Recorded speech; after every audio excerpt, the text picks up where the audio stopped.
दोस्तों याद रखना, तगड़ा और मजबूत जवान पता कौन होता है? जिसकी नजरें पूरी तरह उसके कंट्रोल में हो। ये अलामत जवानी है।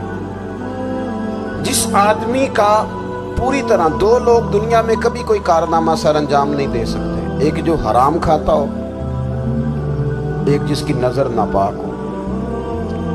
मोहम्मद बिन कासिम जब यहाँ आए थे ना, तो एक दिन बड़े परेशान थे। तो एक बुजुर्ग कहने लगे, आप क्यों परेशान हैं? कहने लगे, राजा दहर से मुकाबला है और हमारी फौज तो सिंध के रास्ते भी नहीं जानती, जुबान भी नहीं जानती, लड़ेंगे कैसे? 2-4 दिन के बाद उन बुजुर्गों की दोबारा मोहम्मद बिन कासिम से मुलाकात हुई तो बड़े खुश थे। कहा, आप क्यों खुश हैं? कहने लगे, वो मेरा मुकाबला नहीं कर सकता, मैंने तहकीक कर ली। कहा, क्यों? कहने लगे, नज़र का गंदा है, और जो नजर के गंदे होते हैं वो मैदानों में ठहरा नहीं करते। मैदान के लिए निकलने के लिए पाक जवानी की जरूरत होती है, ततहीर मिजाज होना जरूरी होता है, पाकीज़ा अफकार और सच्ची और सुच्ची सुथरी सोचों का होना जरूरी होता है। इसलिए फरमाया कि मेरा मुकाबला नहीं कर सकता। हजरत अब्दुल्ला इब्न हुज़ाफा कमरे में थे, वजीर की बेटी अंदर सजी संवरी पहुंच गई। जैसे ही आपने इस कुफर की चाल को देखा तो तयम्मुम करके नफल शुरू किए। वो सारी रात बैठी रही, रब का बंदा सारी रात इबादत करता रहा। इबादत बड़ा सहारा है, मुसल्ला बड़ा सहारा है अल्लाह के बंदों। सुबह दरवाज़ा खोला, वजीर ने अपनी बच्ची से पूछना चाहता था रिजल्ट क्या निकला, तो कहने लगी, पीछे हट जा, अब तेरा मेरा ताल्लुक कोई नहीं, मैंने नबी पाक का कलमा पढ़ लिया। उसने कहा, मैंने भी जमाना देखा है, पर ये क्या लोग हैं, कस्तूरी के बने हुए,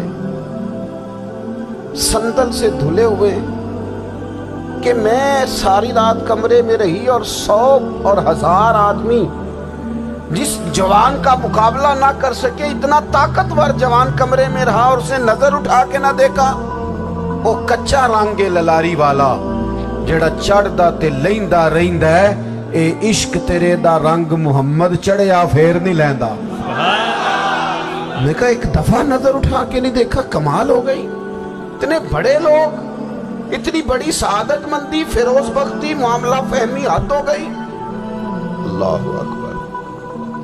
दोस्तों, बादशाह जब पूरी तरह हार गया ना, उसने कहा, मार दो। तेल गरम किया एक कढ़ाई में, और जब आपको उसमें डालने लगे तो आपकी आंखों में आंसू आ गए। बादशाह का ख्याल हुआ शायद नरम हो गए हैं। कहने लगा, रोए क्यों? फरमाने लगे, सोचता हूँ जान ही एक है,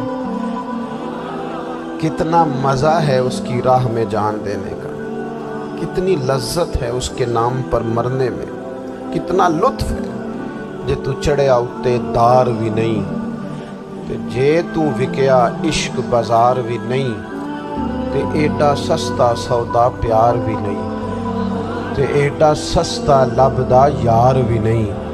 कई जंगल गाने पैंदे नी, कई दोज़ख लंघने पैंदे नी, जे इस मुल्लों भी मिल जावे, एदू सस्ता होर व्यापार भी नहीं। ते कुछ समझ ना आवे लोकां नू वो कादे नाल शहीद करे, डिठी यार दे हथ तलवार भी नहीं, पर ओदा खाली जांदा वार भी नहीं। कहने लगे, एक जान है ना, तो दिल करता है हजारों होती तो एक एक करके महबूब के नाम पे कुर्बान करता, जब मेरे पास है ही एक, करूं क्या? हजरत अब्दुल्ला इब्न हुज़ाफा रदियल्लाहु ताला अन्हु जब रोए और बादशाह ने ये बात सुनी, तो बादशाह उठ के खड़ा हो गया, सारे वजीरों मुशीरों को कहने लगा, तुमने कहा था ना बंदा जाया करने वाला नहीं, ये भी जाया करने वाला नहीं। कहने लगा, मेरा माथा चूमो, तुम जैसे लोगों को कत्ल नहीं करना चाहिए, आज़ाद करना चाहिए। अजीज, अपनी ज़िंदगी से ना ये बहुत ज़्यादा हिरस, हवस, तमा, और ये किसी बात की भी हो, हिरस सिर्फ पैसों की नहीं होती है, शोहरत की भी होती है। ये बीमारी इंसान को इख्तदार की भी होती है, तारीफ की भी बीमारी होती है। ये सारे नुक्स होते हैं लोगों को, और माज़अल्लाह बात जुब्बों कुब्बों के अंदर भी होते हैं, वहां भी पनपते हैं। अपनी जिंदगी जब तक उस सादगी में नहीं लाओगे जो रसूल पाक ने अता फरमाई, جب لوگ آسانیوں میں پوری طرح الجھ گئے تو پھر وہ دور ہوئے اور کفر چڑھ گیا۔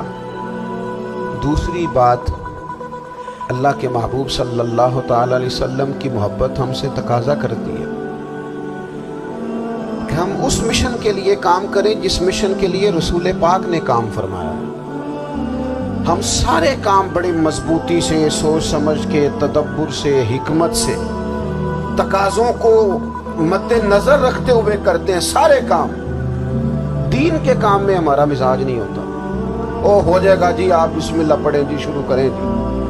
آپ تقاضوں کو سمجھیں، چیزوں کو دبائیں نہیں، چیزوں پر غور کریں۔ کسی کے ذہن کی سطح پر سوال ابھرتا ہے، اس کا تسلی بخش جواب دیں۔ اپنی زندگی میں دین کے کام کے لیے اپنے آپ کو وقف کریں، اور دین کے کام کے بہت سارے پہلو ہیں۔ ہزاروں لوگوں کو قرآن پاک ٹھیک پڑھنا نہیں آتا، ہزارہا لوگ ہیں جو قرآن مجید کے مطالب سے آگاہ نہیں ہیں، دین کی بنیادی ضروریات سے لوگ نابلد ہیں۔ میں آپ کو کس طرح یہ بات سمجھاؤں کہ ہزاروں کی تعداد میں طلاقیں اس لیے ہوتی ہیں کہ مردوں کو طلاق کے مسئلے نہیں آتے، انہیں پتہ نہیں ہے کہ مجھے حقوق زوجین کے معاملے میں کیسے چلنا۔ ڈھیر سارے گھروں میں تباہی اس لیے ہے کہ تربیت اولاد کا دینی منہج ہمیں نہیں پتا۔ اپنا حصہ ملائیں دین کے کام میں۔ ایک آدمی کو اگر تو نمازی کرنے میں کامیاب ہو گیا، تیری زندگی بدل گئی۔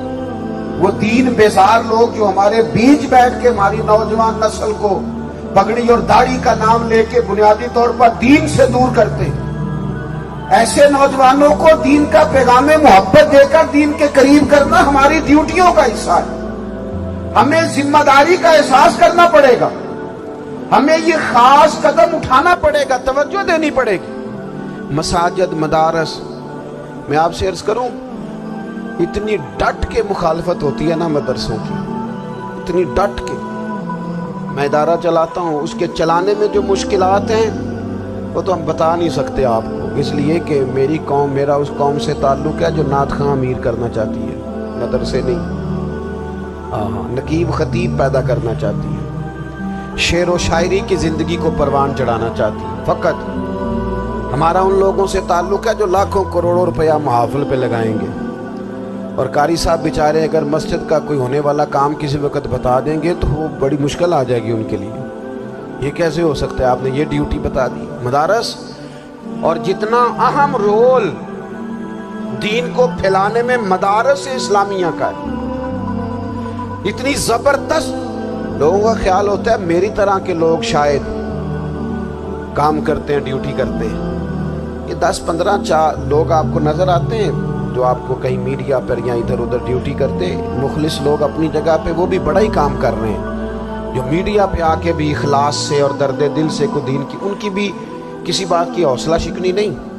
لیکن ہزارہا اساتذہ جو مدارس میں بیٹھ کے پڑھاتے ہیں، جنہوں نے وہ سارے لوگ تیار، آپ سمجھ نہیں سکتے کتنا بڑا کام۔ حفظ کا استاد جو ہوتا ہے نا، اس کی ڈیوٹی 24 گھنٹے ہوتی ہے، فجر سے پہلے، اور اس نے بچوں کو اٹھانا۔ تنخواہ تو ہم انہیں دینا نہیں نہ چاہتے جی، تنخواہ نہیں دی انہوں نے، ہمیں مولوی امیر نہ ہو جائے۔ مولوی نو تے سوٹ بھی 27ویں والی رات دے ہے تاکہ کدھر سوان کے عید والے دن پا نہ لوے، کیونکہ 27ویں تو بعد تے درزی پھڑتا ہی کوئی نہیں، کیوں حضرت؟ ایسے ہی ہے نا، اس وقت تو نہیں نہ لیتا، تو ہم چاہتے ہیں مولوی ہماری مرضی کے ہماری طرح کا سوٹ نہ پہن لے۔ مدارس کی مضبوطی، آپ یہ دیکھ لیں، یہ صلاح الدین ایوبی کا تعلق بھلا کس چیز سے تھا؟